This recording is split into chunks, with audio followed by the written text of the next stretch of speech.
Madam, अंत हो गया, अंत।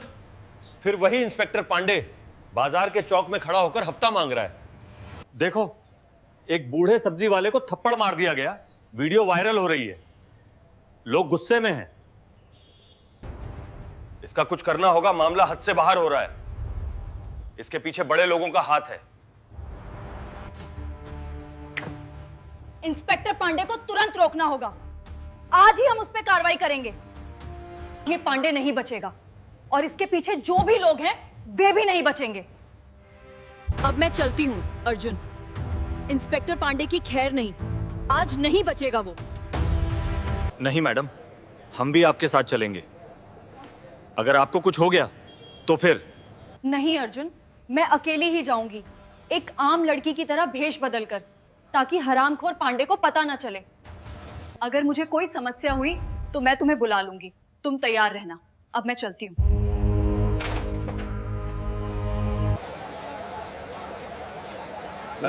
अरे चाचा, बर्गर कैसे दे रहे हो? क्या ये ताजे हैं? हाँ बेटी, बिल्कुल ताजे हैं। चाहो तो चख के देख लो, मजा आएगा।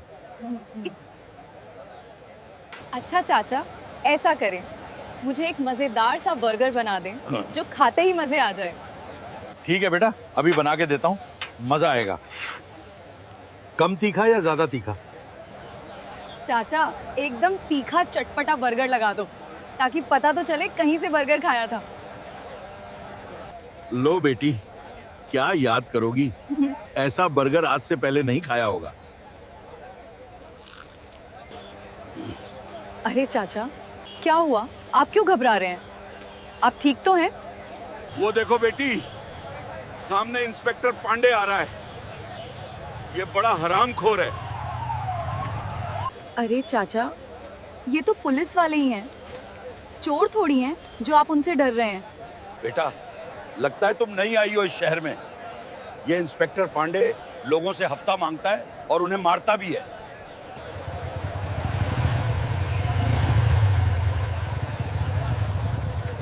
अरे ओ रामदास, मैंने तुम्हें पहले भी मना किया था कि सड़क के बीच में रेड़ी मत लगा, लेकिन तुम्हें समझ नहीं आती। इस ठेले को यहाँ से हटा ले, वरना तेरा कीमा बनाकर बर्गर में डालूंगा और लोगों में बांट दूंगा। साहब, ठेले को साइड पर ही तो लगाया है, किसी को भी कोई तकलीफ नहीं हो रही। अब तो हमें बताएगा किसको तकलीफ है, किसको नहीं। चल जल्दी से आज का हिस्सा निकाल। चल अब जल्दी से 5,000 निकाल। तुझे इसका जुर्माना भरना होगा, वरना तेरी खैर नहीं। अगर तूने पैसे नहीं दिए तो तेरा भी वही हाल करूंगा जो कल जगदीश समोसे वाले का किया था। सर, अभी तो ग्राहक की शुरू हुई है, मैं शाम को थाने में पहुंचाऊंगा। अबे साले, तू हमें बेवकूफ बना रहा है। शाम तक नहीं, अभी चाहिए। तू ऐसे नहीं मानेगा। रुक, बताता हूं तुझे। तू ऐसे नहीं मानेगा, ये तेरा रोज का तमाशा है। मुझे लगता है तेरा इलाज करना पड़ेगा। अबे हफ्ता दे, हफ्ता। मुझे मना करेगा? देख मुझे मना करने का अंजाम। साहब, ये आपने अच्छा नहीं किया। आपने मेरी सारी मेहनत बर्बाद कर दी। तुम्हें शर्म नहीं आती? तुम किसी गरीब को इस तरह परेशान कर रहे हो। इसका सामान क्यों खराब किया? तू कौन है जो इतना भड़क रही है? तू यहाँ की नहीं है, वरना बोलने की हिम्मत नहीं करती। मेरा नाम इंस्पेक्टर पांडे है और मेरी अनुमति के बिना यहाँ कोई पंछी भी पर नहीं मार सकता। तुम्हें किसने हक दिया है? तुम किसी के साथ ऐसा कर रहे हो। मैं तुम्हारे खिलाफ कानूनी कार्रवाई करूंगी। अरे अरे, समाज सेवक मैडम हो क्या? मैं तो डर गया रे बाबा। बंद करो अपनी ये गधे जैसी हंसी। जब तुम्हें पता चलेगा मैं कौन हूँ तो बड़ा पछताओगे। तेरे नाम से तो लगता है तुझे पुलिस में नहीं बल्कि किसी सर्कस में होना चाहिए, और वहां तू नाचे। साली, तू मुझे सर्कस में नचाएगी, तुझे जेल में डालवाऊंगा और वहीं चक्की पीसते रहना। चलो बे, इस समाज सेवक को गिरफ्तार करो, थाने में इसकी खातेदारी करेंगे। इसके बाद डीएम मैडम सोचती हैं कि मुझे अपनी असली पहचान बता देनी चाहिए। बस एक फ़ोन करना है और ये चारों मेरे कदमों में होंगे। लेकिन अगर मैंने अभी बता दिया कि मैं डीएम हूँ तो ये सब डर के मारे मेरे आगे पीछे घूमने लगेंगे, मुझे सलाम करेंगे, माफ़ी मांगेंगे। लेकिन उस सच्चाई का क्या होगा जो मैं देखने निकली थी? उस आम आदमी का क्या होगा जिसके पास डीएम का टैग नहीं है? उन हज़ारों लोगों का क्या होगा जो रोज़ इसी तरह जलील होते हैं और कोई उनकी नहीं सुनता? सर जी, ये औरत तो बहुत तेज़ निकली, लगता है किसी बड़े घर की है। अरे नहीं रे, बड़े घर की होती तो भिखारियों की तरह खड़ी होकर बर्गर खाती, ज़रूर किसी के साथ भाग के आई होगी और अब हमें कानून सिखा रही थी। ये सुनकर डीएम मैडम को बहुत ज़्यादा गुस्सा आता है, लेकिन वो खुद पर काबू रखते हुए सोचती हैं, मैं अभी अपनी पहचान नहीं बताऊंगी। मुझे इस सिस्टम की गंदगी को आखिर तक देखना है। मुझे जानना है कि ये लोग एक आम बेसहारा औरत के साथ किस हद तक गिर सकते हैं। मुझे ये नाटक कुछ देर और चलाना होगा। इसके बाद इंस्पेक्टर पांडे कहता है, थाने चलने दे, सारी एकड़ निकाल देंगे। अभी इसको पता नहीं है कि इंस्पेक्टर पांडे क्या चीज़ है। फिर वो पुलिस वाले डीएम मैडम को लेकर थाने पहुंच जाते हैं। इंस्पेक्टर पांडे कहता है, आज तुझे बताएंगे कि पुलिस से बहस कैसे की जाती है। डालो इसे लॉकअप में।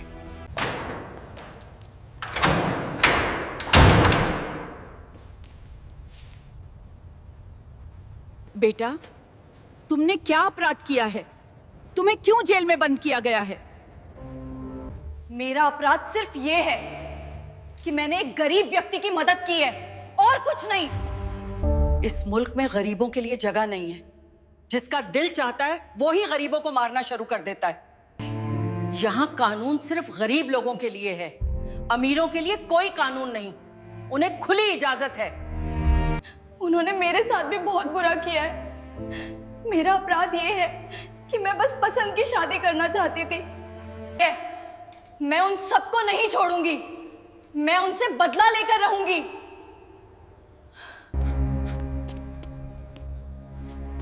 मैडम समाज सुधारक, कैसा लगा हमारी सरकारी मेहमानवाजी में? तुमने इस वर्दी का अपमान किया है, तुम इसके काबिल नहीं हो। चुपचाप इस पर साइन कर। इसमें लिख कि तू नशे में थी और सरकारी काम में रुकावट डाली। मैं किसी कागज पर साइन नहीं करूंगी। मैंने कोई गलती नहीं की है। चलो ठीक है, यहीं पड़ी रहो। जब मच्छर काटेंगे तब अकल ठिकाने आ जाएगी। हमें दूसरा तरीका भी आता है। जो करना है कर लो, मैं साइन हरगिज नहीं करूंगी। ठीक है रामलाल, इसे ले जाओ और समझाओ पुलिस की बात न मानने का क्या अंजाम होता है।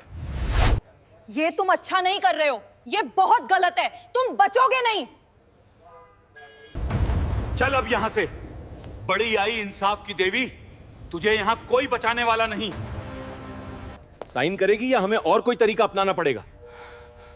तेरी सब समाज सेवा बाहर आ जाएगी। तुम जो चाहो मेरे साथ कर लो, लेकिन तुम्हें इसका हिसाब देना होगा। चाहो तुम मुझे मारो। अरे कौन लेगा हमसे हिसाब? तुम एक सड़क छाप लड़की हो, किसी में हिम्मत नहीं जो पांडे से हिसाब मांगे।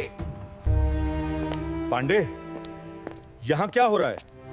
इतना शोर क्यों है? और ये औरत कौन है? सर, ये औरत बहुत बदतमीज है। सड़क पे हंगामा कर रही थी और सरकारी काम में रुकावट डाल रही थी। तुम चार्जशीट लगा रहे हो, वो भी एक औरत पर।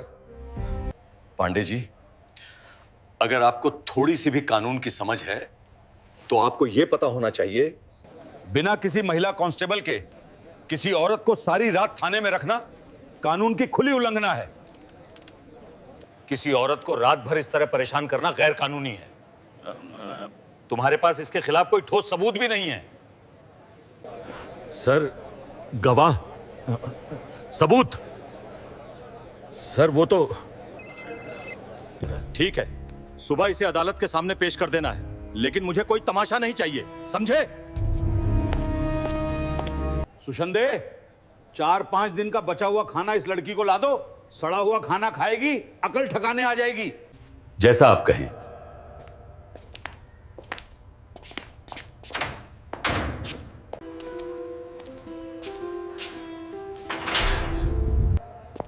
चल, तेरी बेल हो गई है। मेरी बेल किसने करवाई? कोई न्यूज वाला है। कल रात जो तुमने तमाशा किया, उसको पता हो गया। तेरे जैसे लोगों के लिए कोई ना कोई आ ही जाता है। आप पे क्या आरोप लगाया गया है?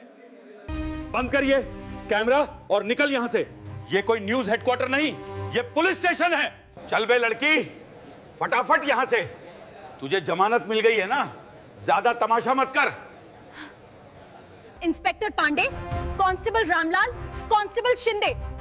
अभी के अभी चुप हो जा। तुम्हें पता नहीं तो किसके सामने नाम ले रही है? जल्दी से उसका फोन छीन, ये किसी को सब कुछ बता रही है। वहीं खड़े रहो, कांस्टेबल शिंदे।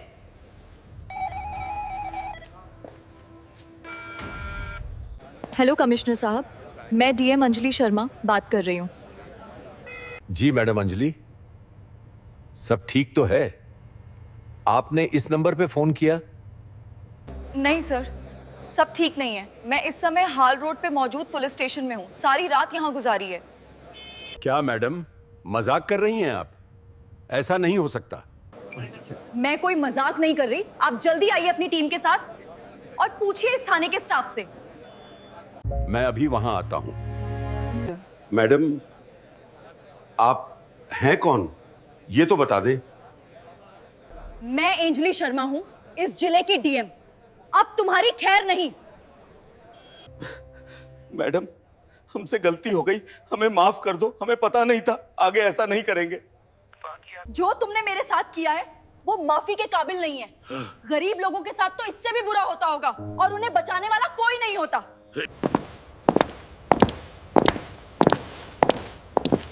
सर, आप इससे पूछिए, इसने मुझे बिना किसी जुर्म के क्यों जेल में डाला और मुझे मारा। तुम्हें शर्म नहीं आई इसे मारते हुए? किस कानून ने तुम्हें मारने की इजाजत दी? सर, मुझे एक मौका दे दीजिए। मुझसे गलती हो गई है। मैं आगे कभी ऐसा नहीं करूंगा। तुम्हारे खिलाफ पहले भी बहुत शिकायतें आई हैं, लेकिन इस बार तुम नहीं बचोगे। मैं तुम्हें नौकरी से हटा दूंगा। अब तुम्हारे लिए कोई मौका नहीं है। तुम्हें तुरंत नौकरी से निकाला जाता है और तुम्हारे खिलाफ कड़ी कार्रवाई होगी।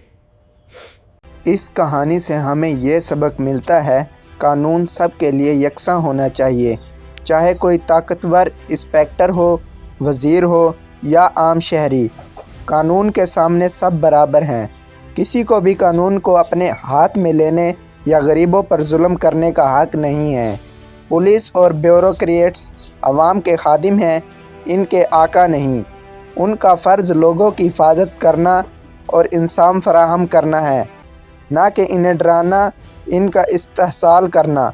अपनी ताकत और ओहदे का इस्तेमाल अपनी ज़ाती इंतकाम या दिखावे के लिए नहीं, बल्कि निज़ाम के गरीबों को समझने और आम आदमी के दर्द को महसूस करने के लिए किया जाता है। दोस्तों, ये कहानी मुकम्मल तौर पर फ़र्ज़ी है। इसका हकीकत से कोई ताल्लुक़ नहीं। इसका मतलब किसी भी अदारे, फ़र्द या कौम या मुल्क को टारगेट करना नहीं, बल्कि ये मुआशरे में आगाही के लिए बनाई गई है। अगर आपको हमारी ये वीडियो अच्छी लगी तो हमारे चैनल को सब्सक्राइब करें, वीडियो को लाइक करें और शेयर करें।